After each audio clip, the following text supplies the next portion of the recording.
কাইলৈ দিব নেকি এছএছ পৰীক্ষাৰ ৰিজাল্ট বহুতো জায়গাত ওলাইছে যে এছেকৰ পৰা ইয়াৰ ৰিগাৰ্ডিং এটা ডাঙৰ ইংগিত দিছে আৰু বহুতো ষ্টুডেন্টছে মোক মেছেজো কৰি আছে যে এছেকৰ ৱেবছাইটটো কাম কৰি থকা নাই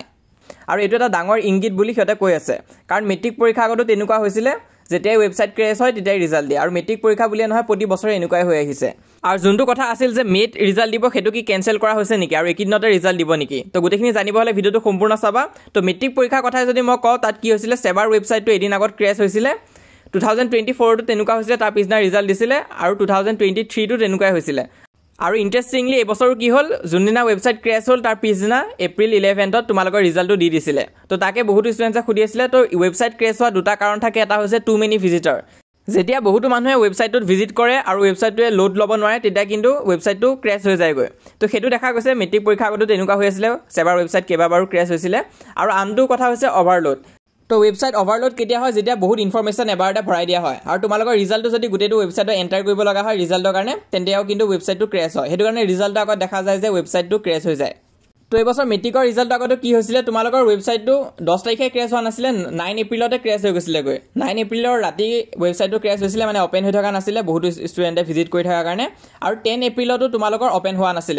তাৰপিছত 2টা বজাৰ পিছতহে আকৌ ৱেবছাইটটো অন হৈছিল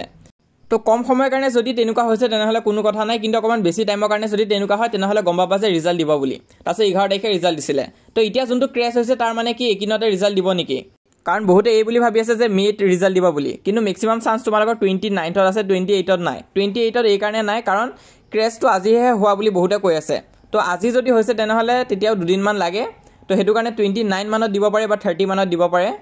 কিন্তু 28ত ৰিজাল্ট দিয়া চান্সটো ইমানটা নাই আৰু যোনটো কথা বৰকে ওলাইছে যে ৱেবছাইটটো ক্ৰেশ হৈছে হেতু কিন্তু ম্যাক্সিমাম ষ্টুডেন্টৰ হোৱা নাই বহুত কম এনেকুৱা ষ্টুডেন্ট আছে যাৰ ৱেবছাইটটো ওপেন হোৱা নাই কাৰণ ম্যাক্সিমামৰে ওপেন হৈছে আৰু যোনটো কথা বৰকে ওলাইছে যে ৱেবছাইট ক্ৰেশ হলে ৰিজাল্ট দিয়ে তো তেনেকুৱা নহয় ৱেবছাইটটো তোমালোকৰ বহুত টাইমৰ কাৰণে হ'ব লাগিব ধৰি লোৱা